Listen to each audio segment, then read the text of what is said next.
Да ты что, серьезно? Кто бы сомневался? Я же говорила, ты и дня не проживешь, чтобы не потерять. Сначала деньги пропали среди лошадей. Золотые сережки уже какие по счету. Пропали туфли, сменка, ключи, паспорта. Теперь что? Ведь рюкзак такой громадной суммой. Ты просто чемпион по потерям. Ты не просто повторила свои ошибки, ты вызвала их в абсолют. Ты хоть понимаешь, что ты теперь никто без бумажек? Ноль. С днем рождения меня. 4:30 утра. Рим, город вечного некрополя ночи и вечных воров. 2000 евро ушли в рассвет вместе с моим рюкзаком. А вместе с ними... Прощайте, скалы Петры, мертвое море. Моя виза теперь это просто воспоминание, моя поездка это тоже просто воспоминание. Собиралась лететь в Канаду? Да забудь. Кленовый сироп и без тебя сделают. Башня все еще падает, Пизе без меня, а мой бюджет уже рухнул. Море будет синим, но без меня на Пальма де Майорка. У меня нет карт, у меня нет налички, у меня даже нет паспорта, чтобы доказать, что я – это я. А не просто городская сумасшедшая в странном шматье, в том же самом, что и почти 3 дня назад, когда начинала свою поездку. Знаете, я и правда, как в той надписи у дизайнера, вела себя как спящий нарцисс. Я себя еще больше глушила на поспать, да кофе, энергетики не взять уже такую пару, но можно было сделать тренировку физическую, прослушать ритмическую музыку, позалипать стендапы, но нет же меня будто против моей воли вели, бессильную. Зарывали еще больше в дремучку. Знаете, что я делала? Я читала, как украинцы адаптируются в Италии, хотя зачем мне все это? Я даже не люблю Италию, мне даже она не интересна. Я бы никогда в жизни, наверное, не встречалась бы с итальянцем. Сейчас чем-то, помню, подходили эти 2 парней-москвичей, которые меня взяли сюда на лужайку и сказали, как у меня дела, и сказали, все нормально, пока не сплю. Они покурили, зашли обратно, и я пока еще была живая, но где-то уже 3 часа ночи. Я поняла, что меня настолько сильно начало рубить, что мне пришлось уснуть прямо на лужайке, в траве. Я накрылась своей же тряпкой, вырубилась и просыпалась много раз каждые 15-20 минут. Видимо, мое тело хотело сохранить меня в здравом рассудке и оставить меня живой. Когда наступили уже 4 утра, я стряхнула с себя все ненужные травки, которые насобирала на себе, и рюкзак, пока лежала в траве, и направилась в сторону Рома Термини в Риме. И да, что странно, очень странно, пока я была в забытье, невидимые руки уже тянули нити из моей жизни, мои деньги.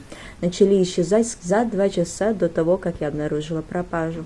Но ни одного уведомления мне не поступило на мой телефон. Это либо бесконтактная кража, либо рюкзак мастерски уже вскрывали «Не разбуди меня». И это так странно, как это произошло. Это до сих пор остается загадкой, потому что все из вещей было на месте. Также, когда я шла по пути к ЖД, было очень много арабов, африканцев и подногодней. Прошла их мимо, все еще немного чувствовала, что меня осматривают как добычу, пристально глядели, в чем одета. Как мне кажется, узнать, было ли у меня еще дополнительные сумки и понимать, что они будут красть. Я решила на остановке спросить у водителя автобуса, как пройти. Он сказал быть осторожной, потому что здесь очень много плохих людей и воришек. Я сказала спасибо. Прошла, села на лавочку в 1-м этаже, на 2-ю лавочку напротив Victoria's Secret и поставила рюкзак на пол. Он был справа от меня, и он опирался мне в ногу. Я решила посмотреть в интернете, как могу добраться с вокзала на аэропорт на поезде, потому что так быстрее и дешевле. Чтобы успеть привести себя в порядок получше, потому что в ЖД Термини туалеты были платные просто по 4 евро, поэтому хотелось бы поехать, да, мелочность ее же и погубила. Но это уже был последний раз, когда у меня была возможность охранять моими ангелами, Богом, Вселенной, сознанием, Атманом, как хотите, так и называйте. Мне очень много давали раз, напоминая, что я веду себя как нарцисс, что я заслуживаю уже просто потерпеть неудачи, и чтобы вы лучше поняли, какая помпезная херня со мной происходила в Риме, в полной мере, чтобы это понять, я вам советую посмотреть видео о Риме. Оно находится в ссылке в описании, чтобы понять, как меня обворовали на 2000 евро. А так-то суть какая? Я подняла глаза спустя пару минут, потому что сделала это легендарное фото, наверное, которое станет популярным на весь мир. Я подняла глаза, и мир вокруг стал абсолютно пустым и наполнен грозой моих воспоминаний о рюкзаке. Видео уже больше не было. Не было моих документов, телефона, денег, моей связи с миром. В ту секунду я почувствовала, как мрак, который до этого был снаружи, окончательно влился мне в грудь, а я почти это левитирую. Вот на самом деле скинула с себя груз. Кто знал, что груз концепций и убеждений по поводу денег и безопасности. Но это будет в моих раздумьях и в следующих видосах, поэтому подписывайся на мой канал и смотри, что дальше будет находиться для тебя. Может, тебе интересна реализация, масштабирование, отношения с деньгами, творческое проявление. Также, может, тебе интересен моделинг, и ты заинтересован в целом проявлять себя любыми способами, в том числе там поэзия, поэма, писать свои книги, создавать что-либо.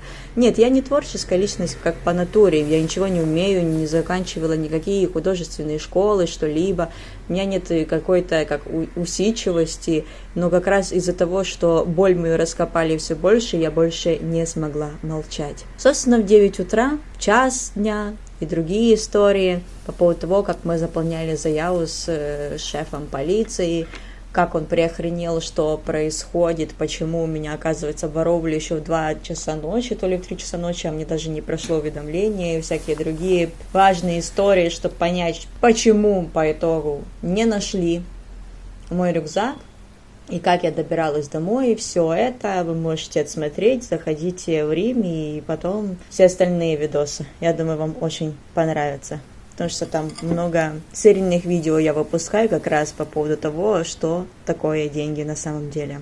Ну что ж, зато этот день рождения я точно никогда не забуду.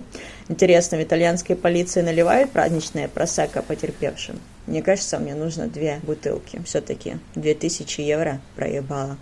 Вздумай мне звонить и просить перевести денег. Ты взрослая. Ты планировала 5 стран? Ну вот, наслаждайся 6-й. Страной абсолютного фиаско. Это лучший подарок, который ты могла себе сделать. Урок на всю жизнь.